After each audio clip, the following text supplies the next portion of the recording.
Ladies and gentlemen, children of the interwebs out there, Sebastian and visual stuff, Cinephile, and X-Men 97 is here. Let us geek about it for a scant few minutes. Now, I know some reviewers got a hold of 3 episodes.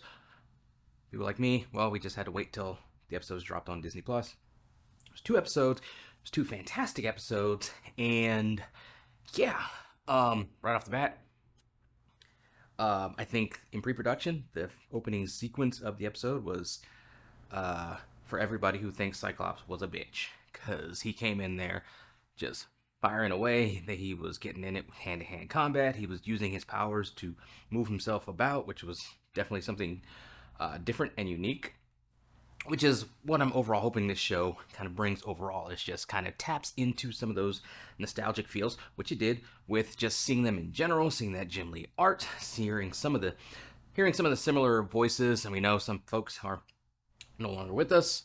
Some of the voices are a bit older, like Rogue. Her voice actor kind of sounds a little bit different. Storm, hers just sounds like the same. Black don't crack. Maybe our voices don't crack either. Because she sounds amazing. More on her in a second. But once you hear like the voices, you see the visuals, you hear that theme song. Like, I had a shit-eating grin for the opening of the theme song, which they redid in this new art style. Added a couple things. Morph has added to it. Bishop has added to it. So that was cool. It was like I said, just this warm, nostalgic blanket just wrapping you up. Past that, I think just it brings in viewers like myself, of the age range of myself, who were kids when the original show came out. And I think it did enough to bring in the more contemporary viewership. The art style and animation is still, like, I'm 2 episodes in. I've watched them a few times. Probably watch them a few more times because it's just amazing. But it's for me, it's still going to take some time to get used to. It's just, can't put my finger on it. It's just, and I'm trying not to hold it,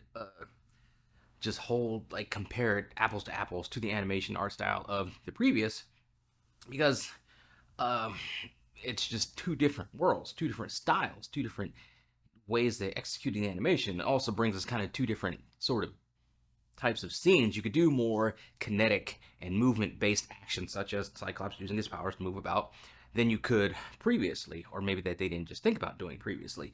But it's just still something about it that's still just not just jiving with me just yet. Like I said, maybe I'll just get used to it, because I'm a huge Kamen Rider Super Sentai fan. There's been some suits for Super Sentai and for Kamen Rider that I see in pictures, and I'm just like, ugh, like Kamen Rider Gaim.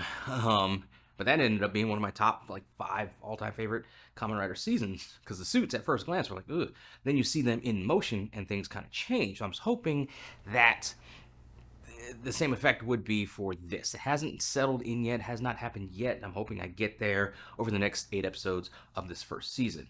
And of course, Xavier's dead in this world, and the world is still the same. People hate and fear mutants, although it seems that there's been sort of a, I don't want to say moment of peace, but things are a little bit better on the surface after Xavier's death, because he got assassinated by a Gyrick.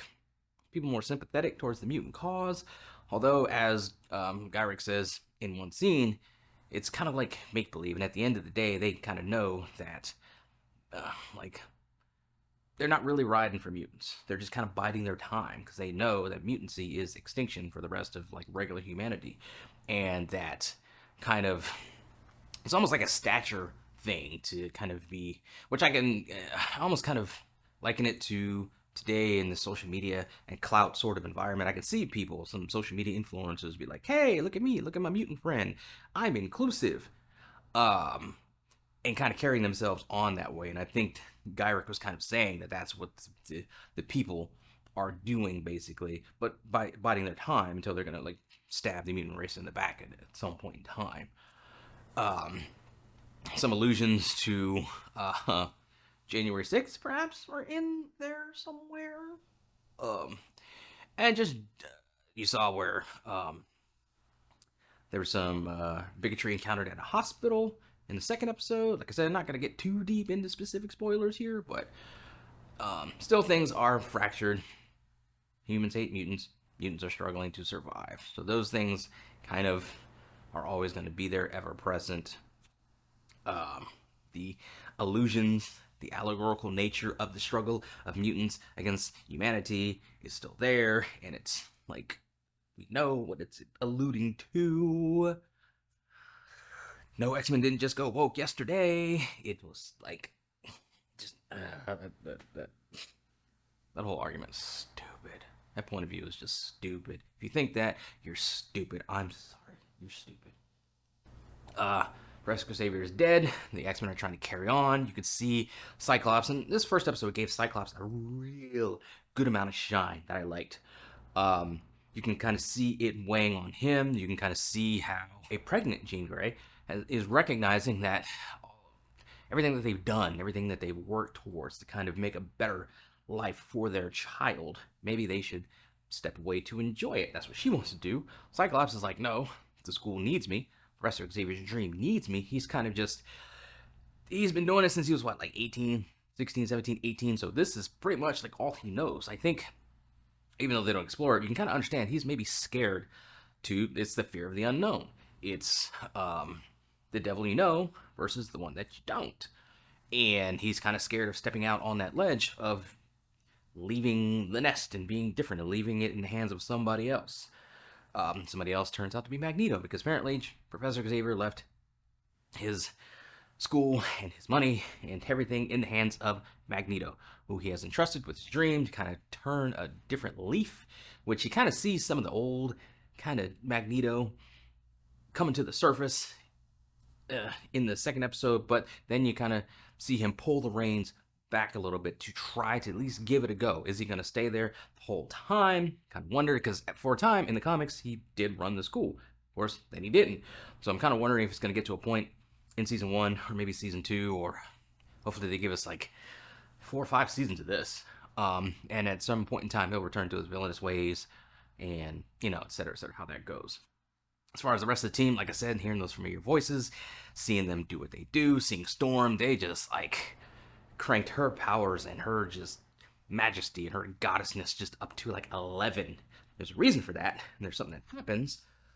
Just gotta watch the episodes to find out, because we're not gonna do spoilers here, but I can see why they build her up, and why they gave her the shine that they did. Looking at the episode names, if you're familiar with some of the storylines, you'll know that she's gonna have even another large sort of storyline and narrative later on in the season. Kind of Wolverine being hung up on Jean and Cyclops when they're having a baby at this point. I mean, I guess it's gonna be a thing. I don't think it necessarily needs to be a thing, because this is like, we've had all those years of the original series, all that stuff has happened, and then this is just a sequel to it, basically. So it's like, at some point in time, like, Logan, like, move on, bro.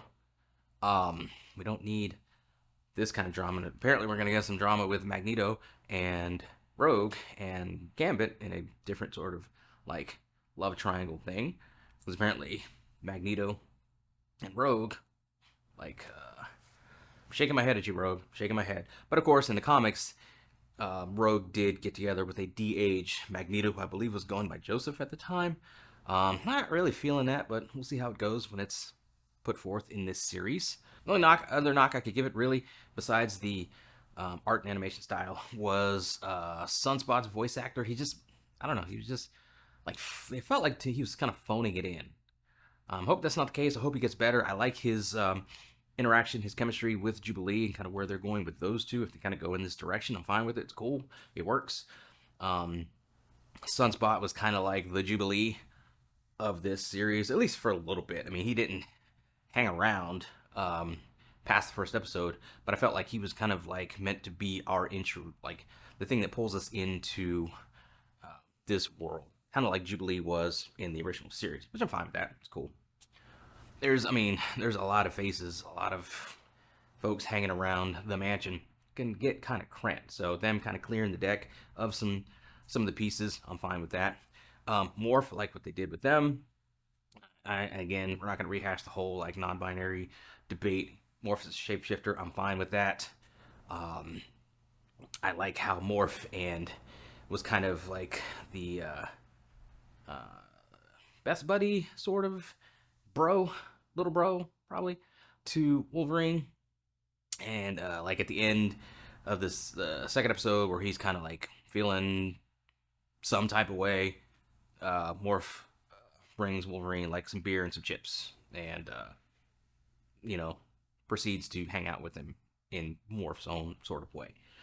Um, that was cool. So seeing some of the relationships, you see Storm confide in Jean Grey, or Jean Grey confide in Storm about her thoughts on her child, and kind of admitting out loud that she actually kind of wished for her child to be human, and not have to deal with all the mutant stuff going on. So you see, it's the evolution of these characters and how they've grown and matured as a family.